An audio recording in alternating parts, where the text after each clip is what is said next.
Merci. Moi, je vais me mettre, si Ayoub veut venir me rejoindre, moi, je vais me mettre tout simplement ici. Je n'ai pas préparé de PowerPoint. Euh, sur le coup, quand j'ai entendu le professeur Anna, je me suis dit, ouïe, qu'est-ce que je vais pouvoir raconter, si ce n'est que je ne peux parler que de ma petite expérience en tant que sapeur-pompier. Donc, j'ai été un peu impressionnée. Puis finalement, quand il est arrivé à sa conclusion, finalement, je me suis dit que oui, ça renvoyait quand même au travail que l'on a sur le terrain. Déjà, pour resituer les sapeurs-pompiers, parce qu'on s'aperçoit quand on est dans notre monde, qu'on fait beaucoup d'entre-soi et que notre monde sapeur-pompier n'est pas forcément connu de tous dans son organisation.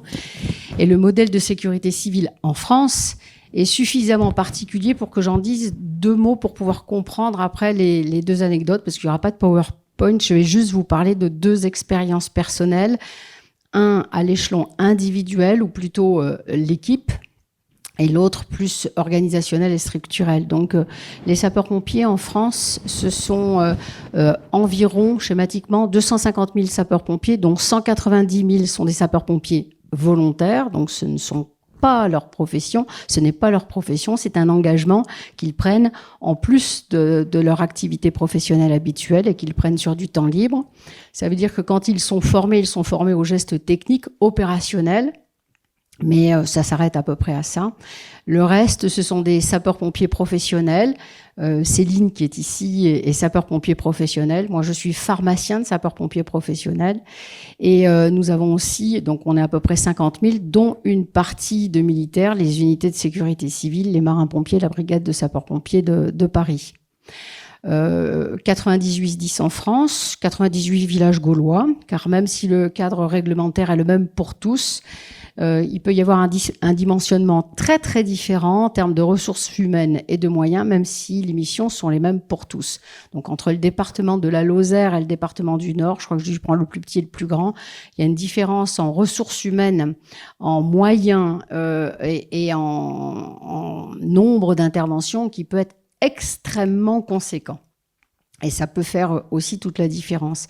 Et le dernier point, aujourd'hui, les sapeurs-pompiers en France, et c'est différent des États-Unis et d'autres pays européens, c'est que si notre mission régalienne, c'est le feu, aujourd'hui, notre cœur de métier, c'est quasiment devenu le secours à personne, puisque 84% de notre activité, c'est du secours à personne. Voilà pour poser un petit peu les choses, pour essayer de comprendre, et j'y reviendrai dans l'expérience. La première expérience, et je reviens à ce qu'a dit le professeur Anna, je me suis dit, oh, mince. Et puis si, finalement, ça va vous parler en termes de leadership et de résilience, parce que quand il a parlé de la réparation, de la résilience, je m'aperçois justement dans ce qu'il faut en tirer, dans ce que j'ai pu entendre, qu'on a encore des progrès à faire, qu'on est sans doute des terrains de jeu pour vous, les chercheurs et les universitaires, et que nous aussi, on doit travailler sans doute un petit peu plus sur la préparation, puisque nous sommes pas mauvais, je pense, en termes de préparation, de formation, sur le plan technique, sur le plan commandement, mais en termes de résilience, on a sans doute quelques progrès à faire. La première, je ne vais pas parler d'anecdote parce que c'est trop dur. La première intervention, le premier témoignage, c'est une intervention. J'ai vécu, donc j'ai été personnellement sapeur-pompier volontaire avant d'être sapeur-pompier professionnel. Quand j'étais sapeur-pompier volontaire, j'allais au feu, j'allais en secours à personne, j'avais les bottes aux pieds. J'ai été pompier comme tous les pompiers. Ce qui m'a permis de comprendre c'était quoi un pompier et quelles étaient les contraintes auxquelles on pouvait être soumise en opération. Aujourd'hui, je suis pharmacien-chef du SDIS de la Gironde, chez les sapeurs-pompiers. Donc, les SDIS sont des établissements publics autonomes. On est des fonctionnaires territoriaux. Et dans les SDIS, il y a un service de santé. Contrairement au service de santé des armées qui est structuré depuis des décennies, nous sommes, je vais faire une petite allusion à ce matin, nous sommes de jeunes adolescents, nous sommes des petits adolescents, garçons et filles, puisque le statut des services de santé a 20 ans, en gros 22 ans. Donc, nous sommes des toutes petites équipes de médecins, de pharmaciens et d'infirmiers. Et donc, du coup, on a pas mal de tâches, mais on n'est pas très nombreux en termes de services de santé. Donc, le premier témoignage, je suis sapeur-pompier volontaire dans une petite caserne à La Brède, qui est une commune de 4800 habitants à côté de Bordeaux, la Brette, c'est la terre de Montesquieu. Et je suis d'astreinte, le BIP sonne. Donc, on arrive à la caserne. L'ordre de départ, c'est un malaise grave chez un enfant. On arrive, on trouve la maman avec un bébé de 7 mois qui est en arrêt cardio-respiratoire. Donc, le bébé est en arrêt. Nous sommes 4 à l'ambulance, un chef d'agré, un conducteur, 2 équipiers. Donc, tout de suite, nous faisons le travail qui est attendu, donc une réanimation cardio-respiratoire. Le SAMU est appelé, il arrive. On travaille sur ce bébé qu'on n'arrivera pas à réanimer. Le papa n'est pas là parce qu'il est chauffeur routier. Donc, nous ne laissons pas le bébé sur place. En général, quand la personne décède, quand la victime décède, elle est laissée sur place et puis c'est les pompes funèbres qui prennent éventuellement le relais. Là, la maman étant toute seule, le SAMU prend la décision d'évacuer le bébé avec nous à bord de l'ambulance. Donc, on évacue le bébé pour ne pas laisser la maman face à son enfant seule. Quand on arrive, l'équipe SMUR est prise en charge par la cellule d'urgence médico-psychologique et nous, on rentre au centre. Quand on arrive au centre, dans les centres, à ce moment-là, il y avait ce qu'on appelle le stationnaire qui était à la radio et qui notait sur la main courante tous les échanges qu'on pouvait avoir entre le CODIS et les véhicules. Quand on arrive au centre, sans qu'on le sache, en fait, un accueil s'est organisé. Tous les copains, parce que quand on est pompier volontaire, on passe en caserne, on va boire le café, on va voir ce que les gars ont fait, quelles opérations, parce qu'on vit par les opérations qu'on fait. On est content quand on part en opération. Et donc, en fait, l'accueil s'est organisé. Ils nous ont attendus. Ils nous ont attendus spontanément pour nous entourer, pour boire le café avec nous, pour qu'on puisse reparler de l'intervention, pour qu'on puisse en fait décharger le stress, tout simplement.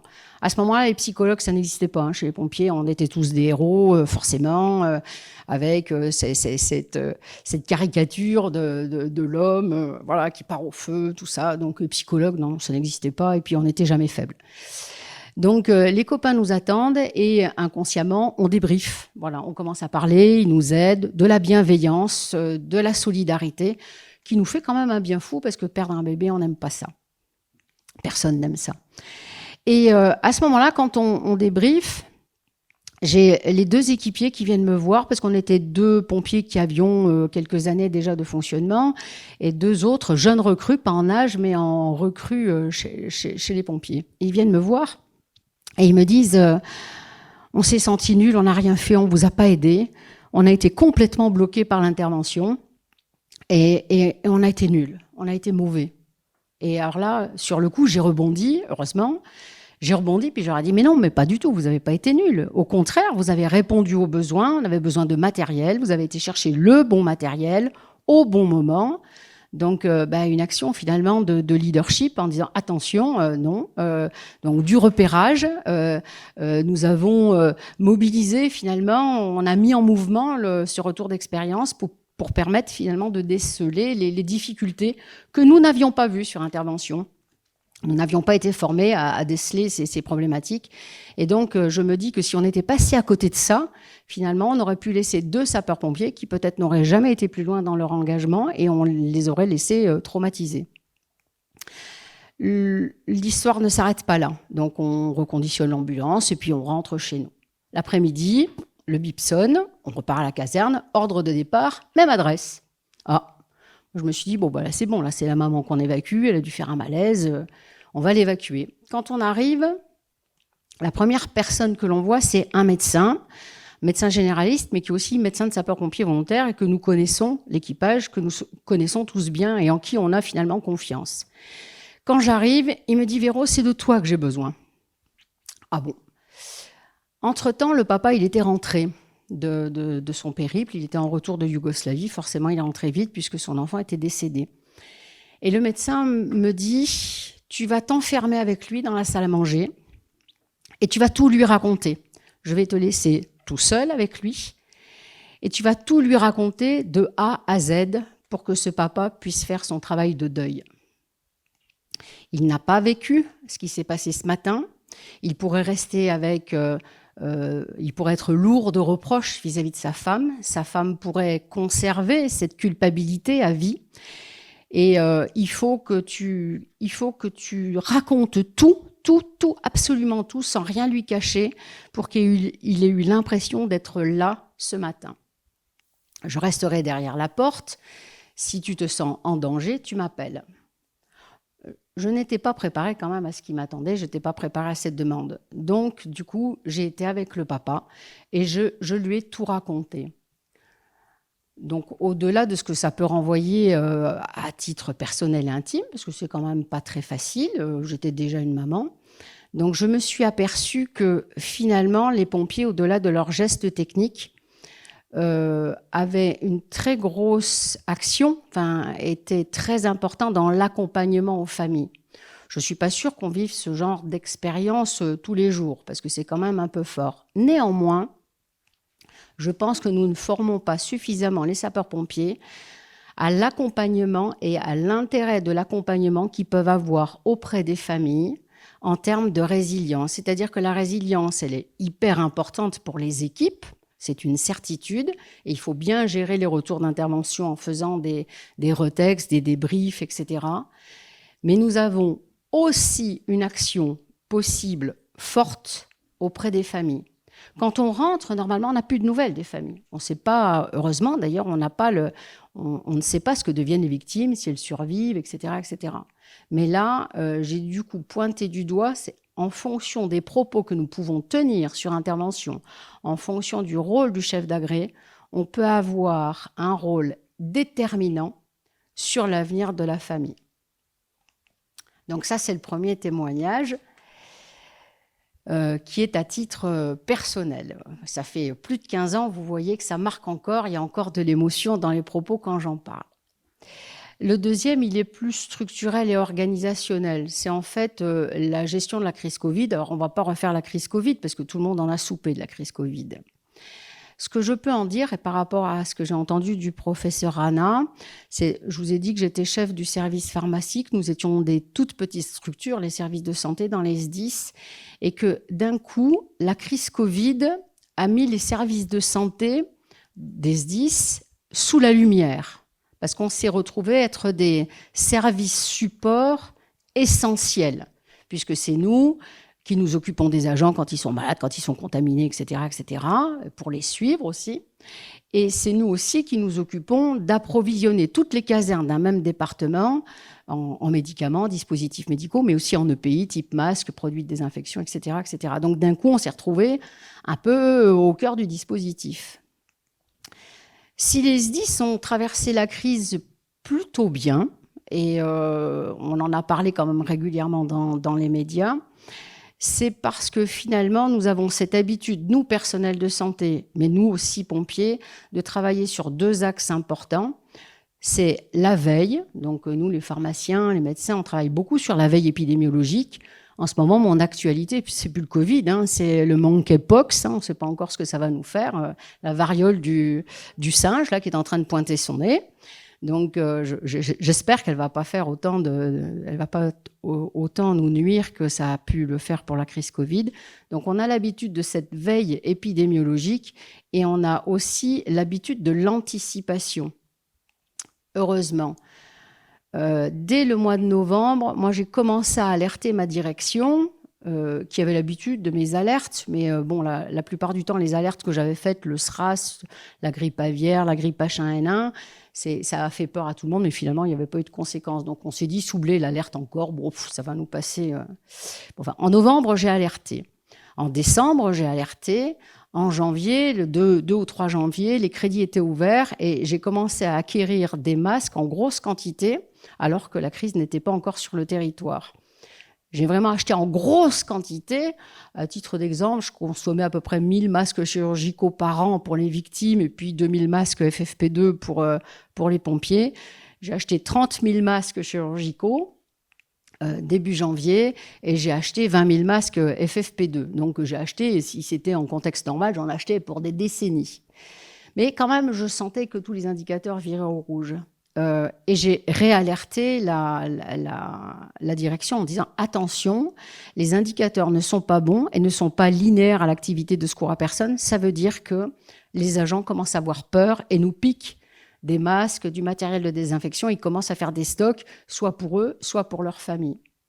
Et donc, finalement, rapidement, au niveau de l'établissement, on s'est mis en mode combat. On a commencé à préparer les notes de service, les procédures, à réfléchir, etc., etc. Le 24 janvier, tout était prêt. Le 24 janvier, au soir, premier cas Covid évacué à Bordeaux. Donc, en fait, on s'est mis tout de suite en mode combat. Et heureusement qu'on avait anticipé parce que du coup, on était prêt. Il y a deux choses que je retiens. Trois choses que je retiens. Que ça soit à l'échelle de mon équipe, puisque nous étions une toute petite équipe, ou à l'échelle de l'établissement. Ce qui est très, très important, et par rapport à ce que disait tout à l'heure le professeur Anna, je suis d'accord et pas d'accord, si je peux oser le dire, c'est que moi j'ai joué la transparence, et nous avons joué la transparence. Déjà, au sein de mon équipe, j'ai joué la transparence, c'est-à-dire qu'on ne savait pas tout. En janvier, en février, l'actualisation des connaissances, c'était au jour le jour. On ne savait pas, est-ce qu'on allait perdre 30% de la population, 2% de la population. Personne ne savait à quoi on pouvait s'attendre. Ce qu'on voyait en Chine pouvait nous faire très, très peur. Donc, j'ai joué la transparence. J'ai joué la créativité collective, même si le décideur au sein de mon équipe, c'était moi. Mais j'ai joué la confiance, l'adhésion, la transparence, la solidarité. Je n'ai jamais galvaudé l'inquiétude de mes agents parce que je ne savais pas à quoi on allait s'en tenir. Donc, ça a été la transparence permanente. Comme dirait Montesquieu, puisque je suis de la Brède, c'est les plus grandes choses. Pour faire les plus grandes choses, il ne faut pas être un génie, il ne faut pas être au-dessus des hommes, il faut être parmi les hommes. Moi, j'ai été parmi mes hommes au fond de la mine. J'ai préparé avec eux, j'ai été livrée avec eux, j'ai tout fait avec eux. Et j'ai veillé sur eux. Alors ce matin, je me demandais si c'était le fait d'être une femme où on était plus maternante et tout. Bon, moi, ça doit faire partie des choses acquises, puisque c'est les modèles sociétaux. Mais néanmoins, j'ai pris soin et immédiatement, je me suis inscrite dans la durée pour préserver la ressource humaine. Si on m'avait dit que ça allait durer 2 ans, je ne sais pas si j'aurais tenu le coup quand même. Mais tout de suite, on s'est inscrit dans la durée en préservant les équipes, puisque pendant 1 mois et demi, on a fait le choix de travailler 7 jours sur 7 pour livrer en tension, pour livrer des petites quantités et pour pouvoir garantir la continuité de l'exercice, pour ne jamais être en rupture. De la même façon, auprès des équipes sur tout le département, avec un médecin, on a créé ce qu'on appelle le Covid Tour. Ce que j'ai fait au sein de mon équipe, on l'a fait pour les agents. On est allé dans toutes les casernes. On a rencontré toutes les équipes pour faire l'actualisation des connaissances, expliquer les procédures opérationnelles, expliquer ce que l'on allait mettre en œuvre au niveau de la logistique. Nous n'avons pas bougé d'un iota par rapport au type de protection que nous avions, alors que l'État, à ce moment-là, imaginait qu'on pouvait se dispenser des masques chirurgicaux. Avec mon directeur, je lui ai dit, je ne dérogerai jamais, en tout cas, je ne vous l'écrirai pas. Moi, je souhaitais qu'on maintienne le même niveau de protection et aux agents, je disais, vous étiez préparés sur la protection, la prévention du risque infectieux, ce n'est qu'un virus de plus. Les protections et procédures qui existent sont toujours les mêmes. Ce qui fait que nous nous sommes rendus accessibles pour les hommes, nous avons été au milieu d'eux et nous avons été sincères. Voilà. Et on a conservé des procédures qu'ils connaissaient déjà et qu'ils maîtrisaient. Et donc, ça a été très important.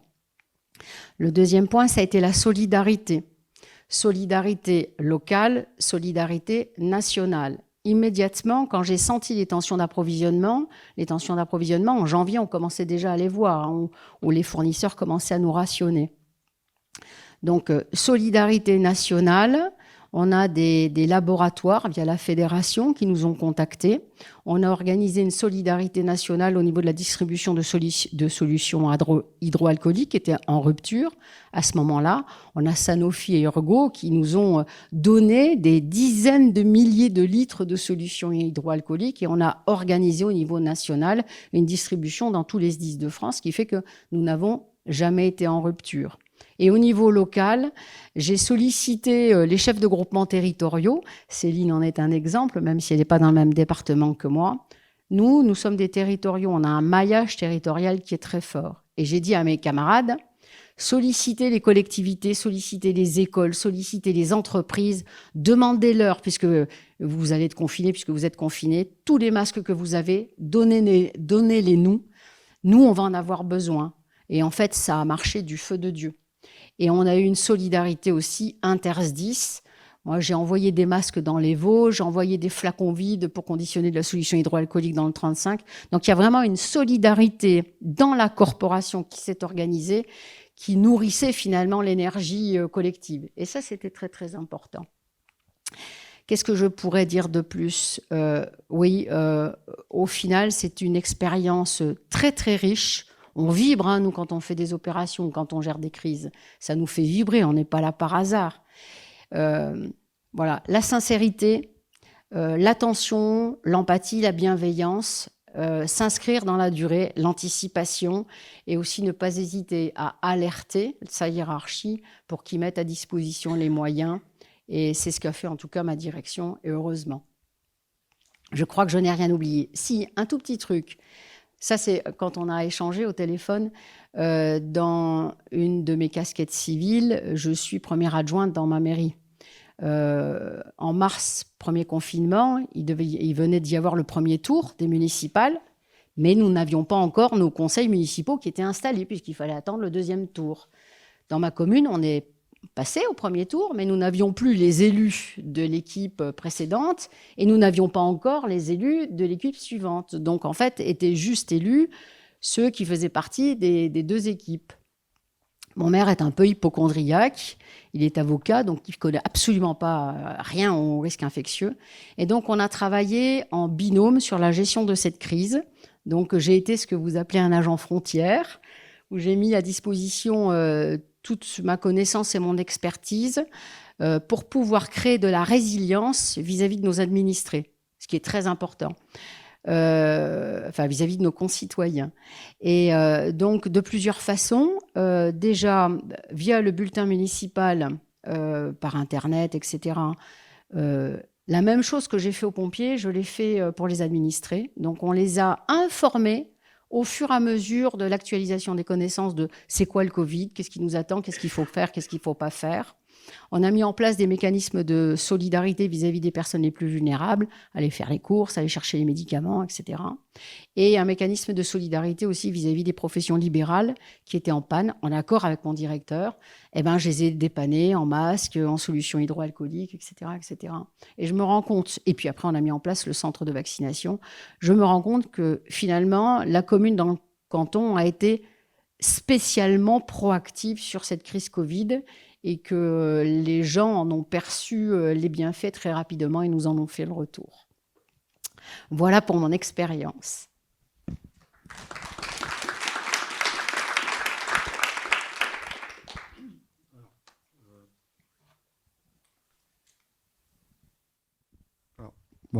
Merci beaucoup, Coëlle Soublé, pour ce témoignage extrêmement riche.